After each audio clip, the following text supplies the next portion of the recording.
तो फिर हेलो भाई, उम्मीद करता हूँ कि बढ़िया ही होंगे। तो मैंने इस वक्त सोचा कि चालू करते हैं। तो एक्चुअली रात के 12 बज रहे हैं और ये 3 तारीख का नहीं, 2 तारीख का ट्रेड रिकैप है। ठीक है, 2 तारीख 2 मार्च 2026, तीसरा महीना। तो अब बात है ओवरऑल मैंने किस में ट्रेड लिया और लॉस हुआ है प्रॉफिट लॉस हुआ मेरे भाई। तो बात आती है मैंने किस में ट्रेड लिया और किस वजह से मेरा लॉस हुआ। लंदन सेशन में ट्रेड लिया, गोल्ड में मेरा लॉस हुआ 40 के आसपास का। अकाउंट की बहुत हालत ख़राब है भाई, कसम से बता रहा हूँ।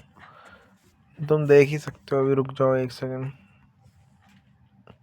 ये देखो, ये दोनों लॉस हुए मेरे। ठीक है, ऐसी तैसी होगी भाई तुम्हारे भाई की, पता नहीं यार क्या हो रहा है। अच्छा, मिस्टेक्स बताता हूँ।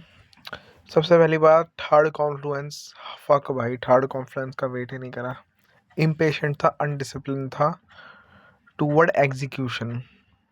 ऑर्डर फ्लो रीडिंग अच्छी थी, बायस डिसाइडिंग अच्छी थी, प्लस एग्जीक्यूशन प्लस में डिसीजन मेकिंग बहुत पुअर थी। इसके चलते मैंने न्यूयॉर्क में भी नहीं करा क्योंकि लॉस ऑलरेडी हो रखा था, और इंडेक्स को भी नहीं देखा। जस्ट लंदन सेशन में मेरे लग गए तो मैंने नहीं करा। मैं बोल सकता हूँ इन मिस्टेक्स को मैं रिकवर कैसे कर सकता हूँ, मे बी और मोर बैक टेस्टिंग करके और थोड़ा बहुत ज़्यादा स्ट्रेस लेके टूवर्ड माई स्टफ, तभी वो होगा। और मैंने तो लंदन सेशन में जीजे भी नहीं देखा, बस मेरा मन ही नहीं कर रहा जीजे दे। मैंने बोला गोल्ड में ही होगा जो होगा। तो गोल्ड में अच्छा प्राइस ना, मना नहीं करना बिल्कुल भी मैं। ये तो अभी तेरा न्यूयॉर्क सेशन में तक ही रखा है। देखो, मार्केट प्रॉपर अप ट्रेंड में थी। ठीक है, मार्केट थी प्रॉपर अप ट्रेंड में, करंटली लिक्विडिटी ली थी और अप ट्रेंड में प्रीवियसली आ रखी थी। तो फेयरवैल्यू गैप्स बनाए थे, हैवी चांस है फेयरवैल्यू गैप पे रिवर्स रिट्रेसमेंट होने के हैवी चांसेस थे। ठीक है, लेकिन ये जो फेयरवैल्यू गैप थे, एक तो होता है बैंकर 5 मिनट के प्रॉपर हायर हाई और हायर लो से बने, लेकिन एक होता है बिल्कुल स्लाइटली मूव अप से बने, और ये फेयरवैल्यू गैप वैसे ही बने थे। तो मार्केट इसमें दो तरीके से रिएक्ट कर सकती थी। ठीक है, या तो देखो लिक्विडिटी ना के बराबर है, या तो मार्केट हल्का सा 15 मिनट या फिर जस्ट एक फेक आउट देके हल्का सा नीचे आती, फिल करती और rally to the upside bullish flow के रिस्पेक्ट में, या फिर क्या बोलते हैं, या तो ये हो सकता था, या तो proper break, third confluence, proper slightly जैसे मूव अप आया था वैसे स्लाइटली मूव डाउन हो जाता है। ये इन दोनों के अलावा मुझे और को लगा नहीं। ठीक है, फिर बात होती है मैंने ट्रेड कैसे ली। देखो भाई, पहले तो मार्केट ने जो क्या बोलते हैं ब्रेक यहाँ पे दे दिया, फिर उसका बैक मार्केट ने एक और बैक में ब्रेक दे दिया। तो इस वाले ब्रेक को सोच के मैंने ये समझा कि मार्केट क्या पता ये वाला एक फेक आउट ऑलरेडी हेल्ड हो चुका हो, और विदाउट थर्ड कॉन्फ्लुएंस में मैंने ये वाली लॉन्ग लगा ली, जिससे क्या हुआ मेरा एसएल हंट हो गया। फिर बात आती है दूसरी ट्रेड मैंने कब ली, जब मैंने देखा हाँ भाई चलो अब ये थर्ड कॉन्फ्लुएंस है एज इट फेयरवैल्यू गैप, मेरे को तब लेना था जब proper very short flow respect हो जाता। देखो, एग्जीक्यूशन तुम्हारे स्टफ के टूवर्ड रिगार्डिंग कैसे होने चाहिए।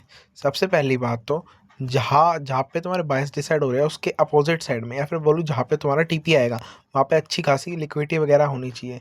उस मेरे केस में ये थी, जो कि ऑब्वियसली बात है।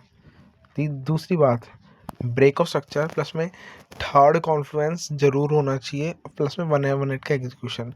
तीसरी चीज़, जो तुम्हारा करंटली सपोर्टेड है, अगर तुम कंटिन्यूशन में हो तो ये बुलिश ऑर्डर फ्लो कंटिन्यू होना चाहिए, बेरिश में हो तो proper bearish order flow continue होना चाहिए। ठीक है, इन इन की रूल को मैंने फॉलो कर लिया एग्जीक्यूशन के, तो मुझे कोई नहीं रोक सकता। ठीक है, और यहाँ पे भाई जब मैंने दूसरी ट्रेड ली तब मार्केट ने, तुम देख ही सकते हो, पहले मेरा एसएल हंट करा और फिर रिवर्स रिट्रेसमेंट का सेटअप दिया, और एट द एंड मार्केट ने जैसे मैंने सोचा था proper fair value gap fill करा। आई नो मैनिपुलेट करा, अब it is but it is, manipulate करा तो करा। ठीक है, फिर मेरे एक सेकंड रुक जाना।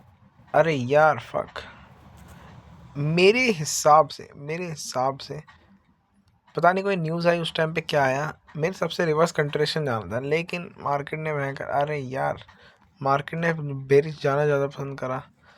ठीक है, मेरे हिसाब से न्यूज़ आई थी ईरान वगैरह का भी कुछ चल रहा है ना, ईरान और ये क्या नाम है, एक सेकंड तुम्हें दिखाता हूँ जरा, गाजा गुजा। ये तो बस मैंने ट्रेड लिया और उसके अलावा मैंने कुछ नहीं देखा।